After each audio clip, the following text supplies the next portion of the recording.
Hi, everyone. Welcome to this month's 15-minute Friday session. I am Mike Frail, the Membership and Community Engagement Manager here at Autumn. Our topic today is surveys, tools, and databases, and our panelist is the lovely Katie Ventrese, our Member Benefits Manager here at Autumn. Please forgive Katie as she is fighting a sinus infection, but she's going to power through. So if she needs to pause for water, please forgive her. Katie, the floor is yours. Thanks, Mike. Yes, please bear with me. Like Mike said, I am the member benefit manager and I work with metrics here at Autumn. So I work with the surveys, the databases, and tools, which we're going to talk about today. So let me just pull up my PowerPoint here. Okay, so the first thing I'm going to talk about is surveys. So we have a licensing activity survey, which has over 30 years of academic licensing data. This data includes research funding, impact of innovation, patent activity, licensing income, startups, and more. There is a data submittal, and this is open to US and Canadian universities, institutions, and hospitals, and it is reported annually, and it's submitted through a questionnaire. Then we have the data published, which is yearly, and that is published through our STAT database, which I'll talk about in a little bit, and then with a PDF form for each US and Canada. June 30th will be our fiscal year 2024 US licensing survey published, and then July will be our 2024 Canadian licensing survey published. I wanted to show this infographic that we have available, and this is available every year along with the data that we collect. So this is on our website, and it has the data, key findings, and statistics for each year. So this is one that is filled out on the left-hand side, and then on the right-hand side is a one that you can fill out yourself for your organization. And again, that's available on our website. So some key dates for our 2024 licensing survey is in June, we will be moving all of our data to a new STAT platform, which is in PureFocus, our vendor partner, and this will be with the 2024 licensing survey. So June 30th, like I mentioned, is the US licensing survey published, and then July is the Canadian licensing survey published. And then in early 2026, we will start the data collection for the 2025 survey. Our other survey that we do here is every other year. It's the 2024 salary survey. This is a tool for tracking compensation trends, to mapping careers in tech transfer. And this is actually a database. We did move this over to a database. So this is reporting that can be done for such things as salary statistics, institutional characteristics, individual characteristics. And we are collecting data still for our 2024 survey. So that is until June 20th. That's when we will close. And then July 2025 will be the data published in the PureFocus database. So the next databases. So STAT, which is the Statistics Access for Tech Transfer, as I mentioned earlier, that goes along with the licensing survey. So this is the searchable data from past licensing surveys, so over 30 years. So it dates back to 1991 through 2023. And this is a way for you to benchmark your office against peer institutions. You can track trends on specific research institutions or industries as a whole. Then you can also export your data for review and analysis. And I know I mentioned that we have a new platform, but just wanted to say that some of the things that will come with this are better functionalities and capabilities, benchmarking, and such things as graphs and charts.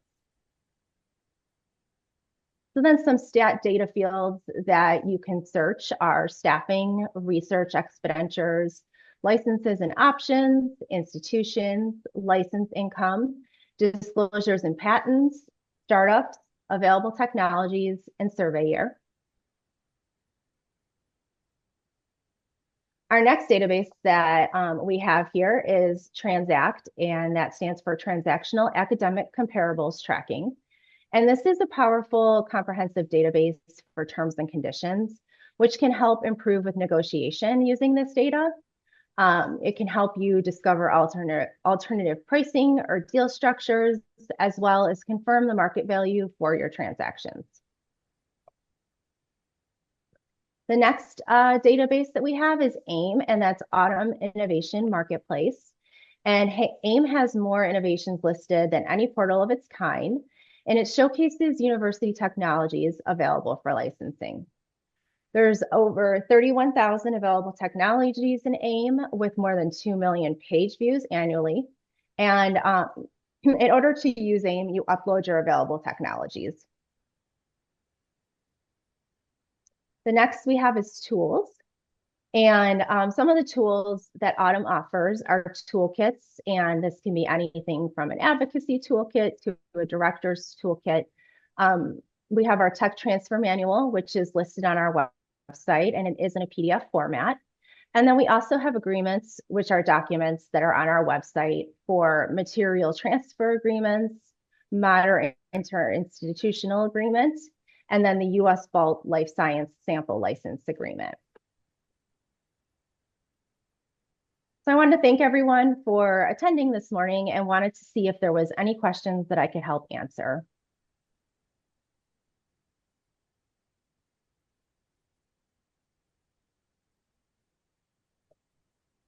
Yeah, Brent, go ahead. Hi, Katie. Thanks so much. Curious about accessing Transact. It looks like it's not part of the base Autumn membership set of benefits. Can you talk a little bit more about how different ways to access? Yes. So Transact, if you are wanting to access and are at an academic institution, we do offer a waiver, and it is based on your research expenditures for the year. So you would have to enter in so many deals in order to get the waiver. So typically I would set up a trial for you in order to get into the database to then give you that year access. If not, we do have a fee for Transact, and that would be for non-members and members, which is $29.95. So, but if you do have an active, if you're, would you have, would it be, yeah, okay. Yes. So you can reach out to me and I can help you get that set up. Great, thank you so much. You're welcome. Hi, Katie. This is Janet from University of Maine. Thanks. I have a question about in an old Autumn manual, there were some case studies and best practices templates for like technology evaluation and options. And I'm wondering if those are available electronically or updated anywhere.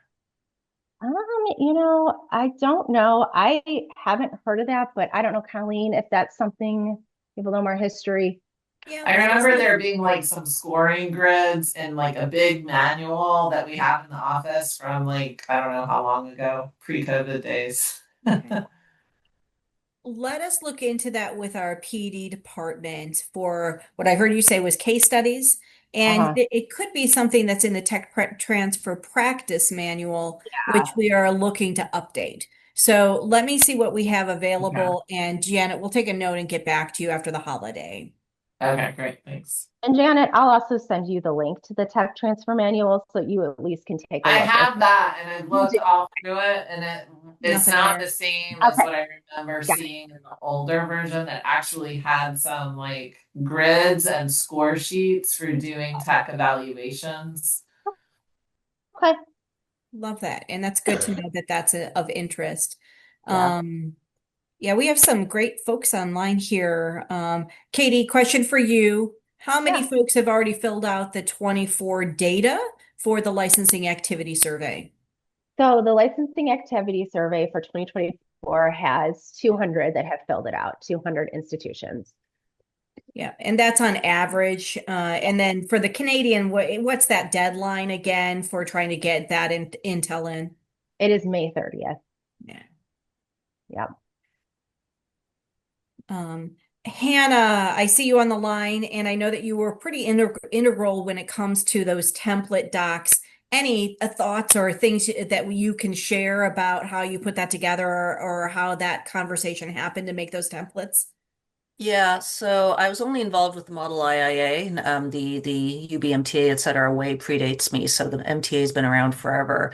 The Model IIA started as a initiative by three LA area schools because we realized we kept doing IIAs with each other, and it was silly to reinvent the wheel each time. Then we expanded it to a larger working group of about 15 schools, and this is over 10 years ago now. So. The first model IIA was created in 2013. The current version was finalized in 2015. And then we asked Autumn, we had just our own little, freebie website somewhere where we were distributing it. And then we asked Autumn to take it over and very kindly agreed to do so. And then the US Bullet was a separate initiative that I was not involved with. That's more recent. I think that was spearheaded by Oren when he was still at Columbia, and a whole group of other people there, including both VCs and universities, to try and get to a template starting point that both sides could sort of live with. Great. Yeah, And thank we you. are thinking about other potential template agreements. So we actually had a session at annual this year, brainstorming about that, and so we will probably actually be coming back to you guys about what can Autumn do to support that as well. Yeah, and that's a great question and segue. So again, we put together a business plan to try to update that tech transfer practice manual, which we think, our world is different than it was 20 years ago, of having a PDF and automating it in some way, and including the templates, including, what Janet was talking about with, some case studies, just to make sure that we have all the data, and maybe using AI in some fashion behind a wall for accessing key intel. Anything else that Autumn can do with you guys when it comes to surveys, tools, or anything else? I know that we're at time. I would just add really quickly that I had responded in a small group that I would share our option template with someone. And since I did that, I have gotten very many requests to share my option template. So if you're thinking about templates, it's option for like faculty led or student led, staff led startups for an option prior to licensing. Anyway, that's certainly generated a lot of interest, and I was like, well, I didn't really want to share it with the whole world, which is why I was doing it one at a time, but I've had at least a dozen requests now.